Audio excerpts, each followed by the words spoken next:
The commander-in-chief divided his forces into 3 columns for the advance. The main body, under his direct command, would approach Princeton from the southwest via the back roads to avoid detection. General John Sullivan would lead a flanking force to cut off potential enemy escape routes toward New Brunswick, while General Greene would command the left wing and secure the approaches to the town. This complex maneuvering required precise timing and coordination, as any delay could result in the columns arriving piecemeal and being defeated in detail. As the army prepared to march, Washington addressed the critical issue of enlistments. Many of his soldiers were scheduled to depart at midnight on December 31st, when their terms of service expired. The commander-in-chief made an impassioned appeal to the men, offering a bounty of $10 to any soldier who would extend his service for 6 additional weeks. This desperate measure reflected the precarious state of the Continental Army and Washington's understanding that he needed every available man for the coming battle.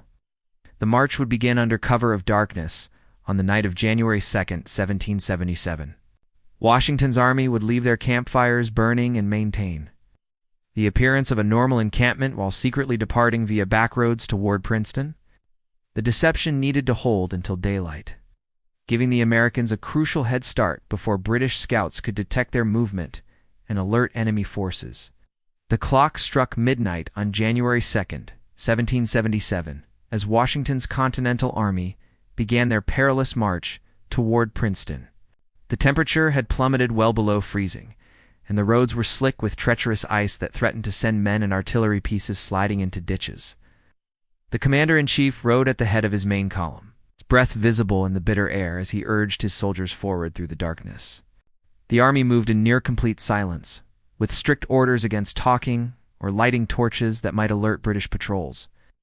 The only sounds were the muffled footsteps of nearly 5,000 men, the creaking of wagon wheels, and the occasional snort of horses struggling through the frozen terrain.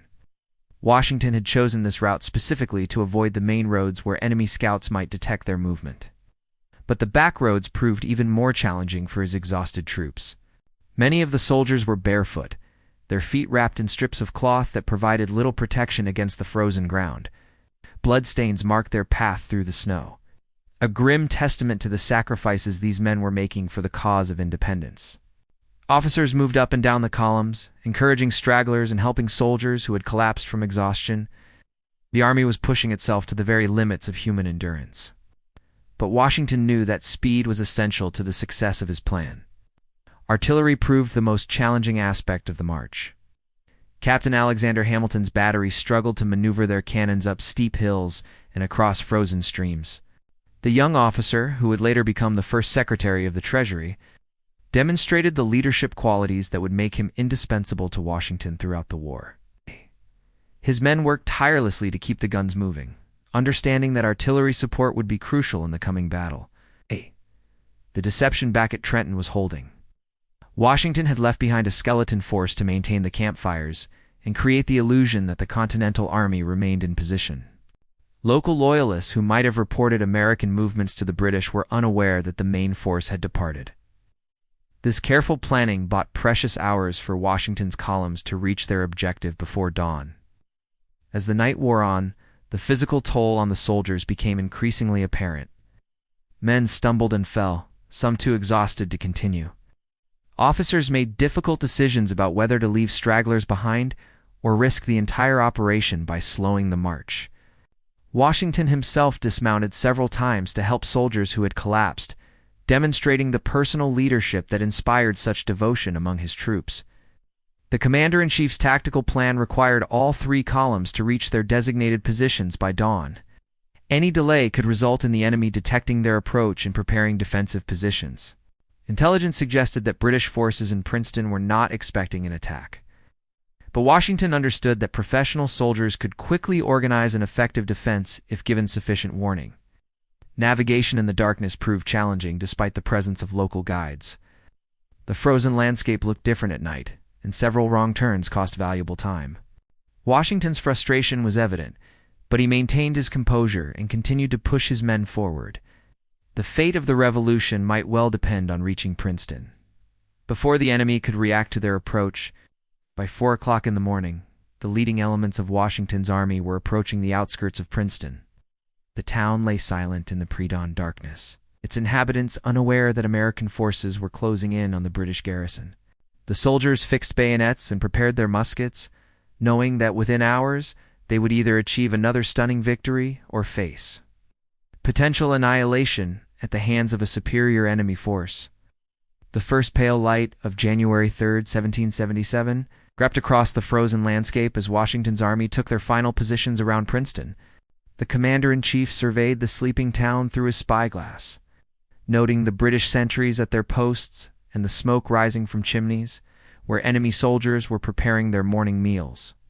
The element of surprise remained intact, but Washington knew that within minutes, the quiet morning would erupt into the chaos of battle. Lieutenant Colonel Charles Mulhood, commanding the British garrison, had no warning of the approaching danger. His troops were scattered throughout the town, with the main body quartered in Nassau Hall at Princeton College. The 40th Regiment of Foot had grown comfortable in their winter quarters, confident that the colonial army posed no immediate threat after the recent setback at Trenton. This complacency would prove costly as American forces moved into their attack positions. Washington's battle plan called for a coordinated assault from multiple directions. General Hugh Mercer would lead the advance guard along the back road toward the Stony Brook Bridge, while the main body under Washington's direct command would strike the town from the southwest. General Sullivan's column would sweep around to cut off enemy escape routes, ensuring that the British garrison could not retreat to safety in New Brunswick. The attack began at sunrise, when Captain Joseph Mulder's battery of artillery opened fire on the British positions. The thunderous roar of cannons shattered the morning quiet, and within moments, the streets of Princeton erupted in confusion as British soldiers scrambled to form defensive lines. The surprise was complete, but Mulhood's professional soldiers quickly demonstrated the discipline that had made the British Army the most feared fighting force in the world. The frozen mud beneath George Washington's boots crunched with each step as he gazed across the Delaware River on the morning of December 26, 1776. The ghostly silence that followed the stunning victory at Trenton hung heavy in the winter air, broken only by the distant sound of his exhausted Continental Army, preparing for what many believed would be their final stand. What none of them knew was that this moment of triumph would soon lead to an even more daring gamble that would define the fate of the American Revolution. The commander-in-chief's weathered face bore the weight of a nation's hopes as he contemplated the intelligence. Reports scattered across his makeshift table. British General Charles Cornwallis was marching south from New York with 8,000 fresh troops, determined to crush the rebellion once and for all. The Hessian defeat at Trenton had been a humiliating blow to British pride, and King George III's forces would not suffer another such embarrassment. Washington knew that his ragtag army of fewer than 5,000 men, many of whom were set to abandon their posts when their enlistments expired at year's end, stood little chance in a direct confrontation with Cornwallis's superior force. The victory at Trenton had been nothing short of miraculous. Washington's surprise attack on the Hessian garrison had netted nearly 1,000 prisoners and desperately needed supplies, all while suffering minimal casualties. The psychological impact had been even greater than the tactical victory. For the first time in months, the Continental Army had proven they could defeat professional European soldiers. Colonial newspapers had trumpeted the triumph from Boston to Savannah, and recruitment had begun to tick upward for the first time since the disastrous New York campaign. Yet Washington understood that one victory did not make a revolution. The British still controlled New York. Philadelphia remained under threat. The Continental Congress had fled the capital in panic. Worse still, many of his own officers questioned whether the army could survive another engagement. The men were exhausted, poorly equipped, and demoralized despite their recent success.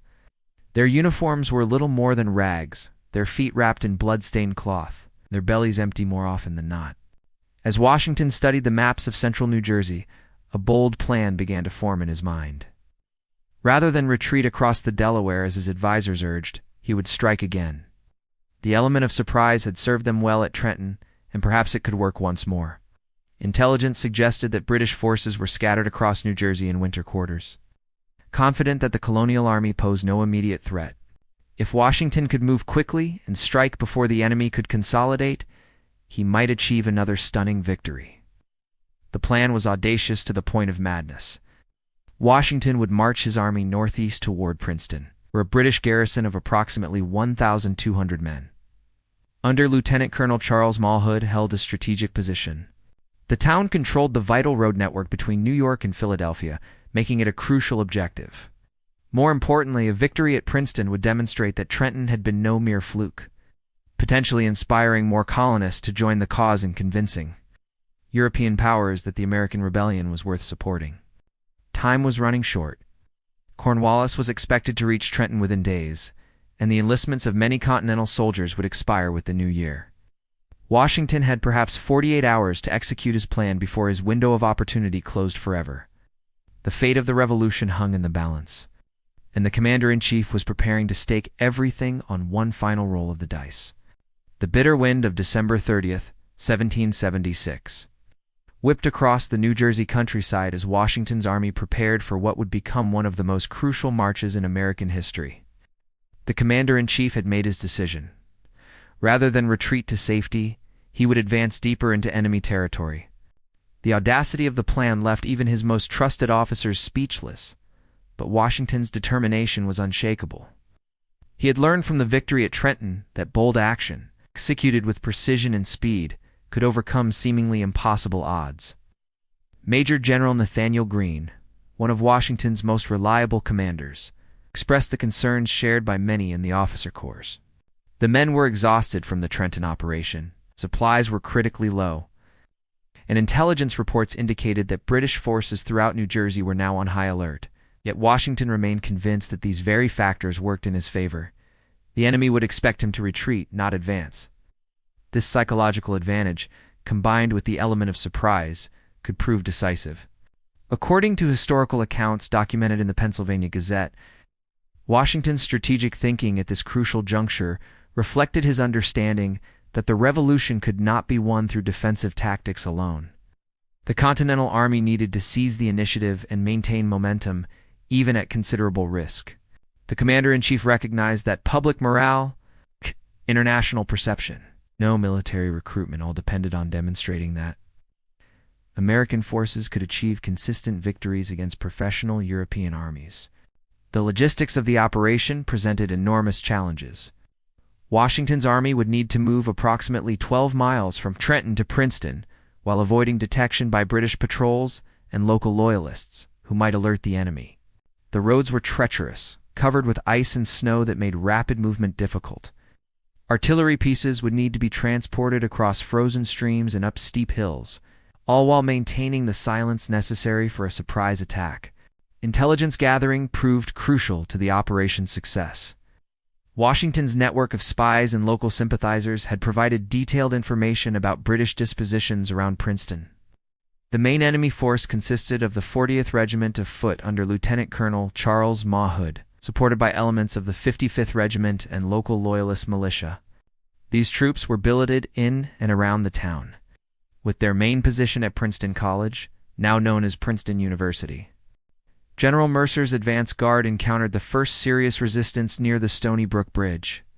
Malhood had managed to deploy elements of the 40th Regiment in a defensive position. Their disciplined volleys sent the American militia reeling backward.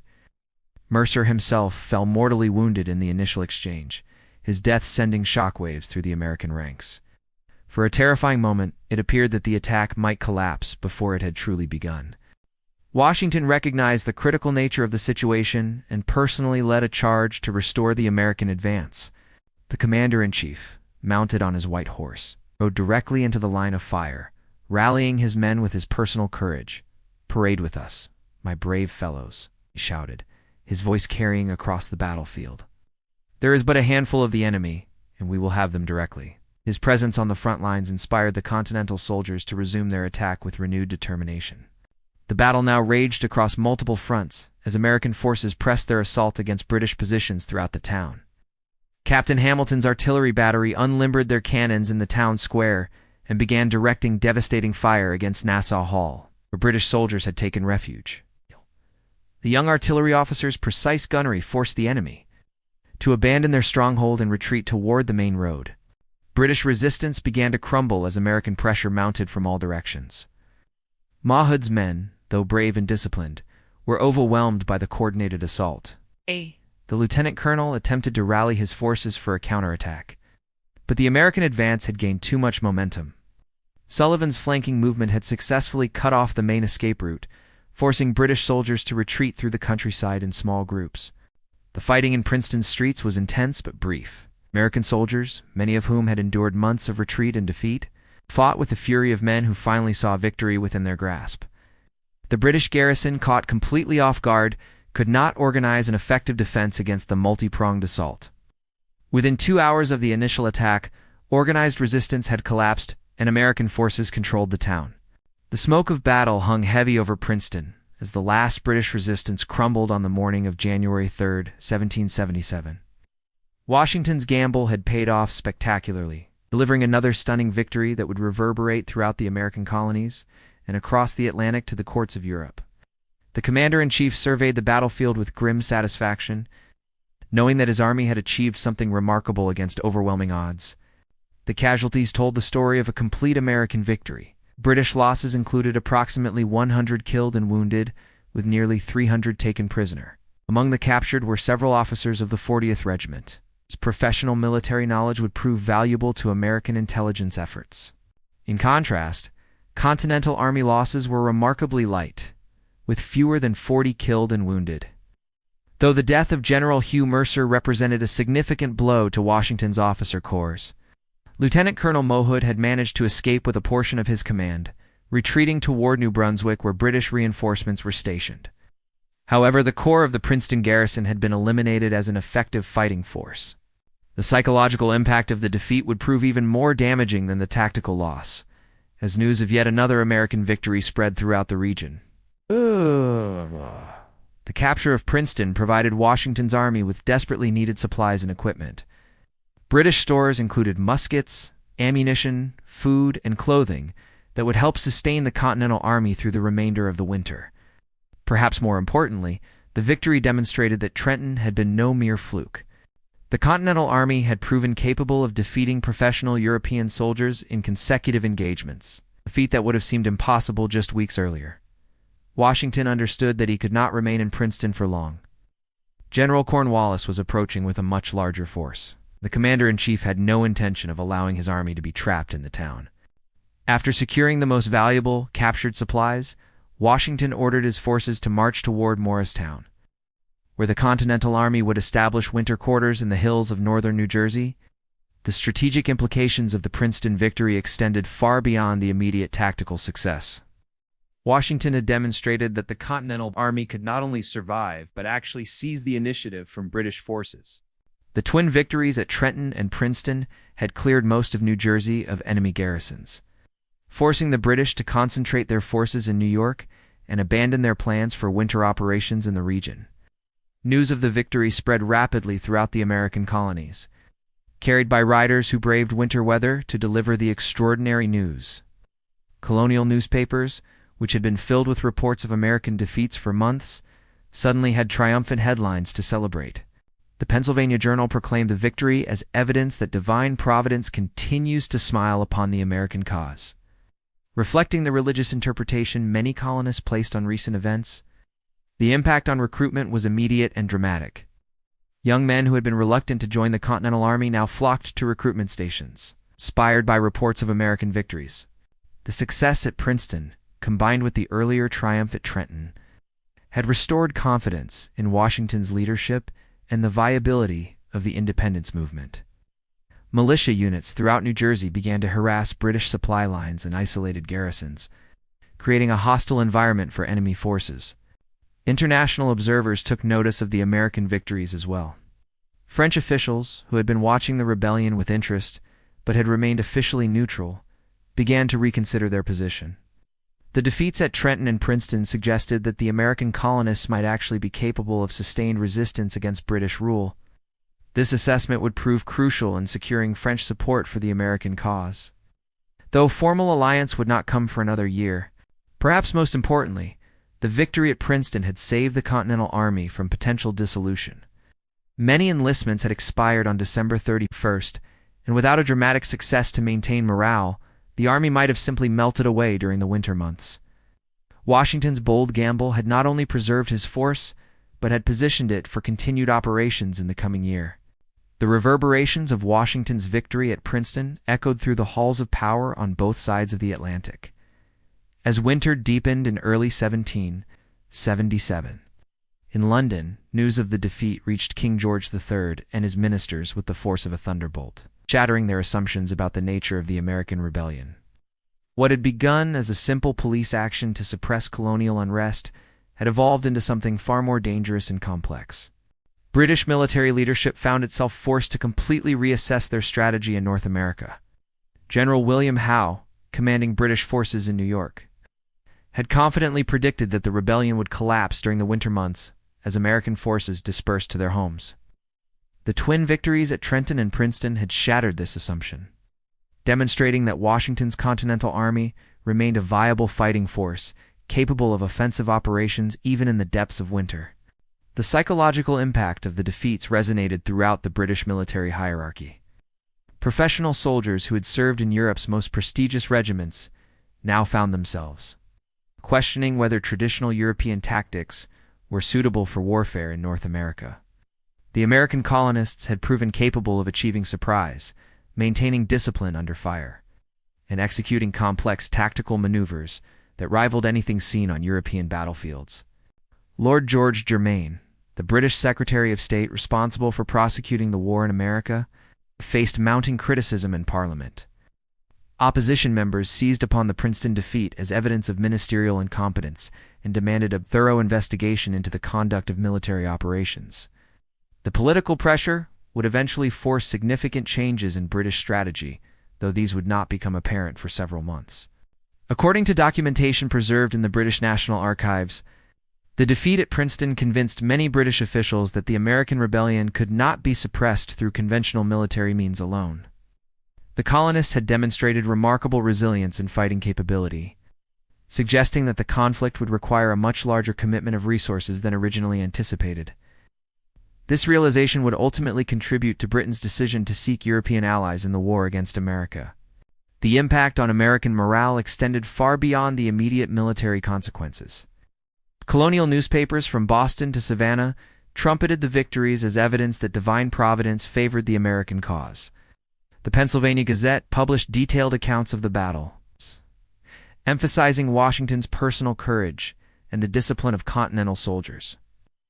These reports helped establish the foundation of Washington's reputation as a military leader capable of achieving miraculous victories against overwhelming odds. Foreign observers watched these developments with increasing interest. The French court, which had been providing covert assistance to the American rebels, began to seriously consider the possibility of open alliance with the Continental Congress. The victories at Trenton and Princeton suggested that the Americans might actually be capable of sustained resistance against British rule, making them potentially valuable allies in France's ongoing rivalry with Britain. Spanish officials in Madrid also took notice of the American successes, though their response was more cautious than that of the French. Spain had its own colonial empire in the Americas, and was wary of encouraging rebellion against European powers. However, the possibility of weakening British influence in North America was attractive to Spanish strategic planners, who began to consider their own options for supporting the American cause. The victory at Princeton had immediate consequences for British strategy in New Jersey. General Cornwallis, who had been pursuing Washington's army with the intention of delivering a decisive blow, found himself forced to abandon his offensive operations and consolidate British forces in defensive positions. The initiative in the war had shifted decisively to the Americans, at least temporarily.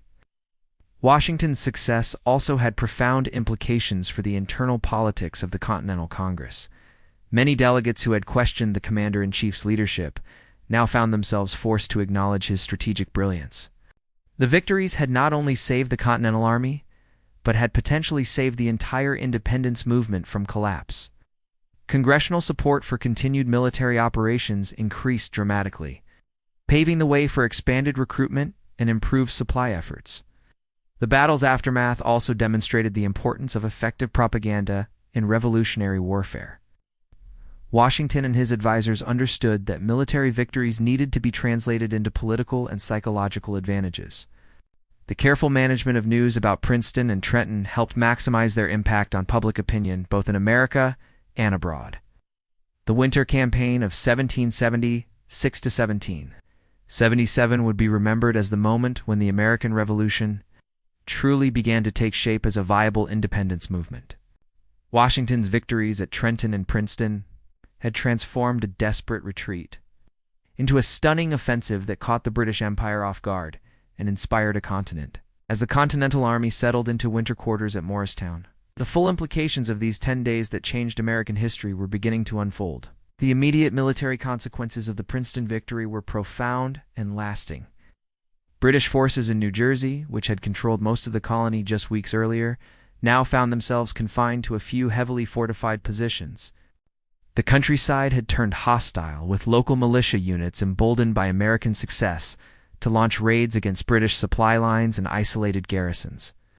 The psychological dominance that professional European armies had traditionally enjoyed over colonial forces had been shattered, perhaps permanently. Washington's personal reputation underwent a dramatic transformation during this brief but crucial period. The commander-in-chief, who had been criticized for his leadership during the disastrous New York campaign, now emerged as a military genius capable of achieving the impossible. His willingness to stake everything on bold offensive operations, combined with his personal courage on the battlefield, earned him the unwavering loyalty of his soldiers and the respect of his political superiors. The impact on American recruitment was immediate and sustained. Young men throughout the colonies, inspired by reports of Continental Army victories, began enlisting in unprecedented numbers. The success at Princeton had demonstrated that service in the Continental Army was not a hopeless cause, but rather an opportunity to participate in a great historical enterprise. This surge in recruitment would provide Washington with the manpower necessary for the challenging campaigns that lay ahead. The victories also had crucial implications for American relations with European powers. French officials, who had been monitoring the rebellion with interest but had remained officially neutral, now began serious negotiations for a formal alliance with the Continental Congress. The American successes had demonstrated that the colonists possessed the military capability necessary to sustain a prolonged conflict with Britain, making them attractive potential allies in France's ongoing rivalry with the British Empire. The British response to the Princeton defeat revealed the growing complexity of the American conflict. What had begun as a simple police action to suppress colonial unrest had evolved into a full-scale war requiring massive resources and sophisticated strategy. The easy victory that British leaders had anticipated was clearly impossible, forcing a fundamental reassessment of imperial policy toward the rebellious colonies. Perhaps most importantly, the winter campaign had established the Continental Army as a legitimate military force, capable of standing against the best that Europe could offer. The psychological transformation was as significant as the tactical victories themselves. American soldiers who had spent months in retreat and defeat now knew that they could defeat professional European troops in battle. This confidence would prove invaluable in the years of warfare that lay ahead. The strategic situation in North America had been fundamentally altered by Washington's offensive. The British could no longer assume that American forces would simply disperse during the winter months, or that colonial resistance would collapse under military pressure. The rebellion had demonstrated remarkable resilience and fighting capability, suggesting that the conflict would be far longer and more costly than anyone had originally anticipated. The legacy of Princeton extended far beyond the immediate military consequences. The battle had demonstrated that bold leadership, careful planning, and personal courage could overcome seemingly impossible odds. These lessons would inspire future generations of American military leaders and would become part of the foundational mythology of the United States. The image of Washington leading his men across the frozen Delaware and through the snows of New Jersey would become one of the most enduring symbols of American determination and ingenuity. As spring approached and both armies prepared for renewed campaigning, the winter victories had established the framework for everything that would follow. The American Revolution had survived its darkest hour and had emerged stronger and more determined than ever. The road to independence would be long and difficult, but the victories at Trenton and Princeton had proven that it was possible. Washington's desperate gamble had paid off spectacularly, setting the stage for the birth of a new nation and the transformation of the world.